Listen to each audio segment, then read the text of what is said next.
Hi guys, Andy here.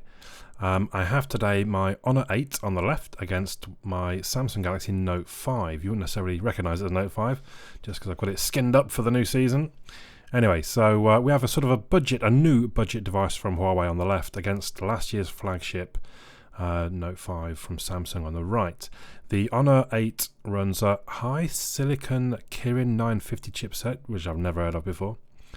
It's got Cortex A72 and Cortex A53 CPUs running at 2.3 and 1.8 gigahertz octa-core, which is pretty quick actually, so that'll be interesting.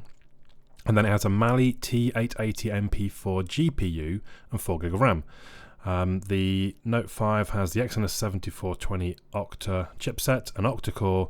Again, the Cortex A57s and A53 running at 2.1 and 1.5 gigahertz. And CPUs, and then the Mali T760 MP8 GPU, and again 4 gig of RAM. So all of the innards of the Honor 8, obviously much newer, should be quite an interesting test. We're going to move right on with what's become quite a regular test now, in the fingerprint sensor. So it's possibly a little unfair because the Note 5 I kind of need to power it up so I can just press my thumb on. Whereas the Honor 8, when I press my finger on, powers up and unlocks. So it looks like the Note 5 has the edge, but you could argue, I mean, it's very close anyway. And like I say, with the Honor 8 coming from a complete off position in the first place, I'd be tempted to lean towards the Honor 8 for the fingerprint sensor test. As you can see, I'm moving on already to the Angry Birds 2 opening test. Don't worry about the Note 5, I forgot I have this like a forced portrait onto everything.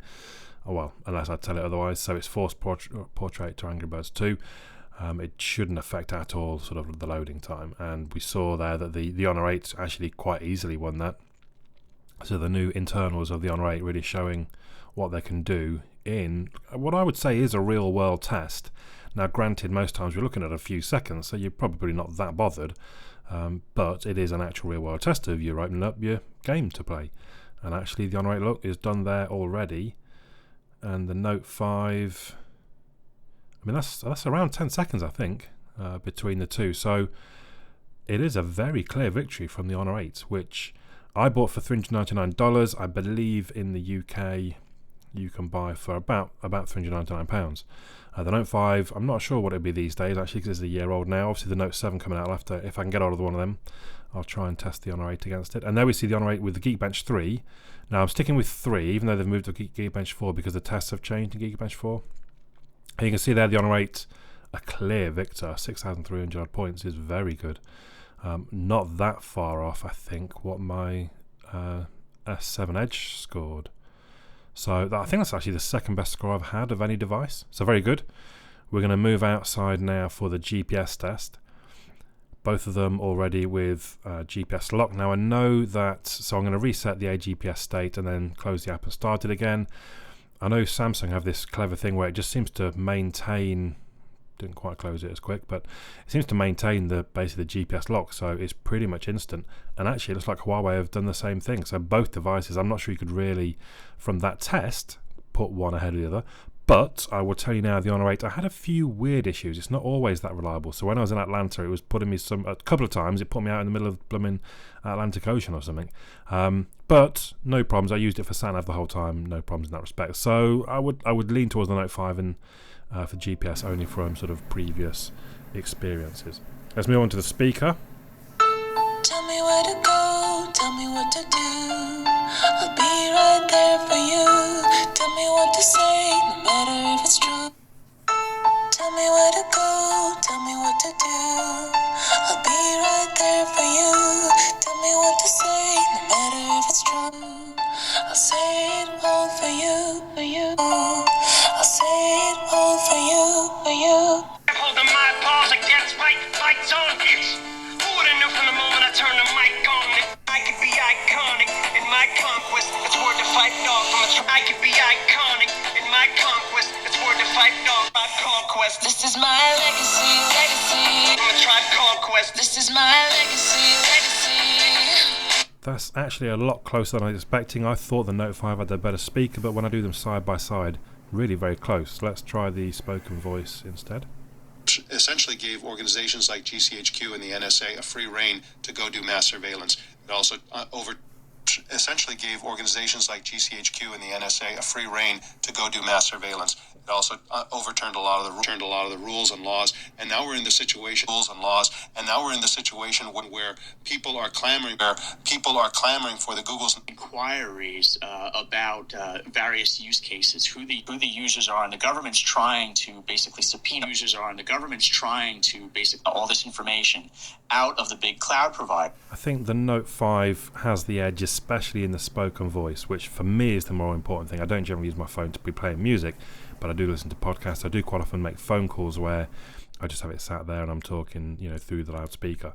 The Honor 8 did better side by side than I thought it would, though, to give it some credit. Let's move on to the screen brightness test. So I bring out my light meter, and we see there the Honor 8. It's kind of 534. That's the brightest I've seen it score at any point with this light meter. Instantly, you can see the Samsung device will get up over 800. So that there's not really any doubt in which has the brighter screen. They both have very good screens. The Honor 8 screen is still very good. It just doesn't quite have the brightness. And I did find sometimes when I was sat-naving in Atlanta that it was just too bright a day and I couldn't see the sat-nav too well. I had to manually turn the brightness right the way up. So I'm already moving on to the browser test using obviously Chrome on both devices. I've reset or I've cleared the browser data. I'm going to try and touch them both at the same time. And actually, as you might have expected from the previous test, the Honor 8 appeared to be the first to get all the information loaded up. They're both on the same Wi-Fi network, so that should be a constant. We'll try the second one being the NFL.com, if I could spell NFL. And again, I will try and tap them both at the same time.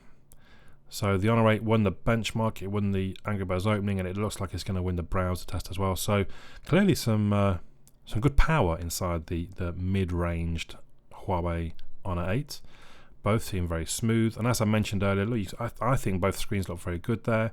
You wouldn't necessarily, looking at that, think that one was better than the other. We're going to go on to the final website, being The Verge, and I realise just typing in Verge isn't enough. Let's type in the as well, and there we go. Now I see my option that I can try and tap at the same time. I mean, that's quite a clear victory for the Honor 8, which is not something that I see often against my Note 5, and it really is very impressive. Again, both devices nice and smooth. Both of them, I think, have good-looking screens. So actually, the Honor 8 generally coming out very well in that testing. I think probably the big thing that I don't test in this one is the cameras, but I will be uploading, if it's not already there, some video sample between the two devices, and I think the Note 5 is a clear winner in that respect. So the Honor 8, very smooth, very slick, pretty high-powered, looks to be good for gaming. The Note 5 you can tell it has got the more expensive components like the screen and the camera, but not quite as powerful as the Honor 8. So there you go. I'd be interested to know your thoughts in the comments down below. My name's Andy. I'll catch you all again soon.